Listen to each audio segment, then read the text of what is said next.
सड़क पर बीजेपी का जुलूस, क्या ईडी के अधिकारी हो जाएंगे गिरफ्तार?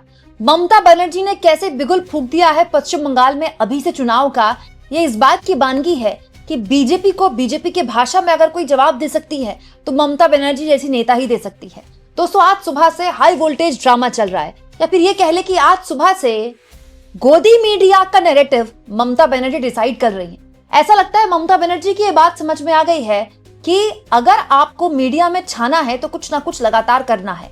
आज सुबह से ही ममता बनर्जी और उनकी पार्टी के नेता तमाम न्यूज चैनल्स में छाए हुए हैं। वहीं दूसरी ओर दोस्तों, एक बड़ा झटका ईडी के ले आ गया हाई कोर्ट से। आप जानते हैं कल एक हाई वोल्टेज ड्रामा हुआ जब आईपैक नाम की कंसल्टेंसी फर्म जिसकी सर्विसेज टीएमसी ले रही है, उसके घर और उसके दफ्तर पर जब छापेमारी करने के लिए ईडी पहुंची 4 साल पुराने केस को लेकर, तो ममता बनर्जी वहां पहुंच गई। ममता बनर्जी न केवल वहां पहुंची बल्कि कुछ फाइल्स वगैरह उठाकर ले गई और बाहर आकर खूब भड़की, अमित शाह पर भड़की, मोदी पर भड़की और कहा कि ये मेरे दफ्तर में रेड मारने जैसा है। कल को मैं बीजेपी के दफ्तर में रेड मारने चले जाऊं तो कैसे होगा? बीजेपी मेरी स्ट्रैटेजी छुटाने के लिए ये सब कर रही थी। इस बीच ममता की शिकायत लेकर ईडी पहुंची थी हाईकोर्ट। हाईकोर्ट में आज सुनवाई हुई। ईडी को पूरी उम्मीद थी कि कोई राहत हाईकोर्ट से ईडी को मिल जाए, जिस तरह से मुख्यमंत्री ममता बनर्जी ने हस्तक्षेप किया ईडी की कार्रवाई में, मतलब ईडी का ये कहना था। लेकिन ईडी को हाईकोर्ट से तब बड़ा झटका लग गया जब इस पूरे मामले की सुनवाई 14 तारीख तक टाल दी गई है। पहली दोस्तों, अब इस पूरे मामले की सुनवाई होगी 14 जनवरी को। ईडी कोयला मामले में वहां पर छापेमारी करने गई थी और ईडी का कहना है कि कुछ इंपॉर्टेंट दस्तावेज ममता बनर्जी उठाकर ले गई है वहां से, तो ईडी को वो दस्तावेज वापस करे। ईडी चाहती थी आज ही मामले में सुनवाई हो जाए। सुनवाई तो हुई, लेकिन अब हाईकोर्ट ने अगली तारीख दे दी है, तो फिलहाल वो दस्तावेज तो ममता बनर्जी के पास ही रहेंगे। वहीं दूसरी ओर दोस्तों, ममता बनर्जी ने दो तरफ से मोर्चा खोल दिया है बीजेपी के खिलाफ। एक तो ममता बनर्जी खुद सड़क पर उतर गई हैं, उनकी तस्वीर तो खैर मैं आपको दिखाऊंगी। वहीं दूसरी ओर कई जगह खबरें छपी हैं दोस्तों कि ममता बनर्जी ने खुद पर्सनली मुख्यमंत्री रहते हुए ईडी के अधिकारियों के खिलाफ एफआईआर दर्ज करवाई है। जी हाँ, ये पहली बार हो रहा है शायद इस देश में, आज के दौर की पॉलिटिक्स में, कि एक मुख्यमंत्री ईडी के अधिकारियों के खिलाफ एफआईआर दर्ज करवा चुकी है। अब लोग कह रहे हैं कि क्या ये दिन भी आ सकते हैं कि ममता की पुलिस ईडी के अधिकारियों को गिरफ्तार कर ले कि उन्होंने एक कंसल्टेंसी फर्म में गलत तरह से छापेमारी की है। वहीं दूसरी ओर ममता बनर्जी ने सड़क पर भी आंदोलन छेड़ दिया है। दोस्तों, आज दोपहर 2 बजे से ममता बनर्जी 6 किलोमीटर लंबा मार्च निकालने वाली थी।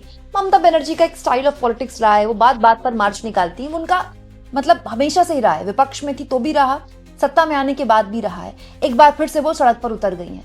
आप कह सकते हैं कि इस वक्त तृणमूल कांग्रेस के दोनों दिग्गज सड़क पर है। अभिषेक बनर्जी तो यात्रा कर रहे हैं, उनकी यात्रा में भीड़ दिखी रही है लगातार। इतनी भीड़ आज के दौर के किसी भी नेता की यात्रा में होना बहुत बड़ी बात है। वहीं दूसरी ओर ममता बनर्जी आज पश्चिम बंगाल में कोलकाता की सड़कों पर उतरी हुई हैं और उनके साथ उतरे हुए हैं पार्टी कार्यकर्ताओं का एक पूरा का पूरा हुजूम। आप जानते हैं दोस्तों, जब बड़ा नेता खुद सड़क पर उतर जाता है तो छोटे नेताओं को, कार्यकर्ताओं को, जिला लेवल के कार्यकर्ताओं को, बूथ लेवल के कार्यकर्ताओं को, तमाम नेताओं को, विधायकों को, मंत्रियों को एक मजबूरी हो जाती है, भाई आला कमान ही उतर गया सड़क पर, तो फिर आप पीछे कैसे रहेंगे? तो आप कह सकते हैं कि आज सुबह से लेकर शाम तक अगर मीडिया में कोई छाया रहेगा तो वो ममता बनर्जी है। मतलब बीजेपी ने सपने में भी नहीं सोचा होगा कि ममता बनर्जी अपना ऐसा हेडलाइन मैनेजमेंट कर लेंगी। तो आज ममता बनर्जी के मार्च की आप तस्वीरें देख सकते हैं, जहां आपकी नजर जाती है भीड़ ही भीड़ दिखाई दे रही है। तमाम पार्टी के कार्यकर्ता तो यहाँ पर मौजूद हैं ही, आम लोग भी मौजूद हैं और ममता बनर्जी लगातार चल रही हैं। और ममता बनर्जी के लिए कहा जाता है कि वो इतना तेज चलती हैं कि रिपोर्टर्स को उनसे हमेशा आगे रहना पड़ता है। अगर उनके साथ चलेंगे तो पीछे रह जाएंगे। बहुत तेज चलने की आदत है ममता बनर्जी को। फिटनेस लेवल ममता बनर्जी का इतना बढ़िया है और ममता बनर्जी लगातार तेजी से चल रही है और लगातार जो हुजूम है उनका पीछे उनको फॉलो कर रहा है। ये होता है एक मास लीडर का सड़क पर उतरने का जलवा। और तो और ये मामला केवल पश्चिम बंगाल तक नहीं, दिल्ली तक गर्म हुआ। आज सुबह ममता बनर्जी के तमाम सांसद पहुंच गए गृह मंत्रालय के बाहर। पुलिस भी हक्की बक्की रह गई, किसी को उम्मीद ही नहीं थी कि यहाँ पर सांसद पहुंच जाएंगे। पुलिस सिक्योरिटी वहां नॉर्मल थी जितनी रोज होती है। मीडिया को भी पता नहीं था, क्योंकि अगर पता चलता तो वहां पुलिस सिक्योरिटी बढ़ा दी जाती। लेकिन उसके बाद जो हुआ वो अभी भी चल रहा है। तमाम सांसदों को हिरासत में लेकर थाने ले गई पुलिस और अब सांसदों ने वहां से भी वीडियो शेयर कर दिए कि हम सुबह से भूखे प्यासे बैठे हैं, पुलिस ने हमको यहाँ डिटेन करके रखा हुआ है। दिल्ली में सांसदों ने धरना दे रखा है थाने में अलग, अमित शाह की पुलिस के थाने में। अमित शाह के दफ्तर के बाहर धरने पर बैठ गए वो अलग। उठा उठाकर अमित शाह की पुलिस देखिए सांसदों को ऐसे ले गई है, और सड़क पर खुद आला कमान ममता बनर्जी उतर गई है।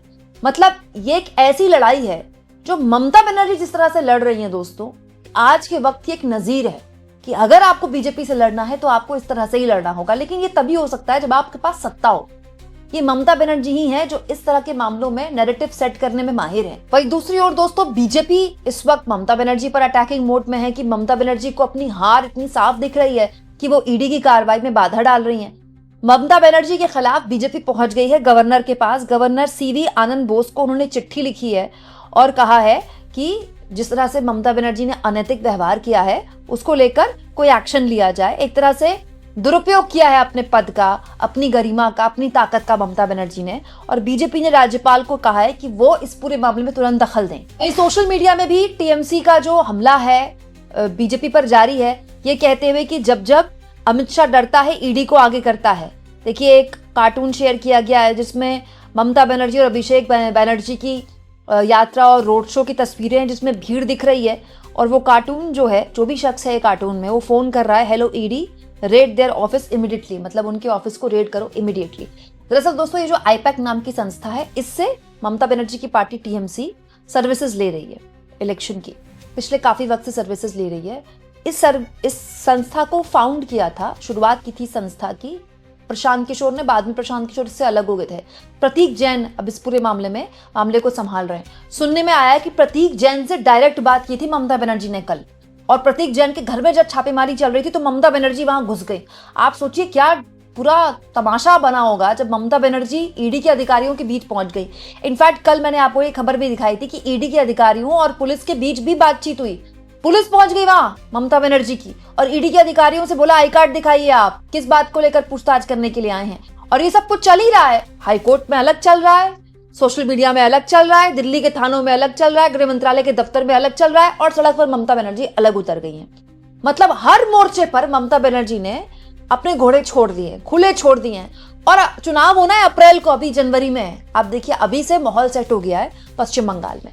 लेकिन इन सब के बीच ममता बनर्जी ने एक काम किया है दोस्तों, इसके जरिए वो एक पॉलिटिकल माइलेज स्थापित करने की कोशिश कर रही हैं, जिसमें वो बता रही हैं कि अगर बीजेपी से या मोदी से और अमित शाह से कोई लड़ सकता है आज के दौर के पॉलिटिक्स में, तो देखो मैं हूं। और ये क्लोजली केवल पश्चिम बंगाल की जनता नहीं, देश की जनता भी देख रही है, क्योंकि जिस तरह से ममता बनर्जी लड़ रही है ना एक लड़ाका के तौर पर, आज के दौर में एंटी बीजेपी पूरे देश भर में अगर देखें तो एक बहुत बड़ा वोट बैंक है। 2024 के लोकसभा चुनाव में भी 60% लोगों ने बीजेपी को वोट नहीं किया था, क्योंकि वो वोट बिखरा हुआ था, इसलिए बीजेपी की सीटें ज्यादा आ जाती हैं। वो जो वोटर है ना जिसने बीजेपी को वोट नहीं किया और जो नहीं करना चाहता है, वो आज भी उस चेहरे की तलाश में है जो एक्चुअली में मोदी को मोदी की भाषा में जवाब दे पाए। ममता बनर्जी अगर अपने तेवर ऐसे ही सख्त रखती हैं, आप यकीन मानिए, और 1% मान लीजिए कि पश्चिम बंगाल का चुनाव जीत लेती हैं, जो कि बहुत मुश्किल है, बहुत ज्यादा मुश्किल है, तो आप ये मानकर चलिए कि ममता बनर्जी उसके बाद दिल्ली कूच करेंगी। और उसी प्लानिंग के साथ दरअसल पूरी ममता बनर्जी की पूरी पॉलिटिक्स इस वक्त चल रही है, इसीलिए अभी से वो सड़क पर उतर गई हैं। आप इस मुद्दे पर क्या सोचते हैं कमेंट बॉक्स में जरूर लिखें, और जितना हो सके चैनल को शेयर भी करें, सब्सक्राइब भी करें, और थैंक्स और ज्वाइन के ऑप्शन से अगर आप चाहें दोस्तों तो कुछ आर्थिक मदद भी चैनल की जरूर करें।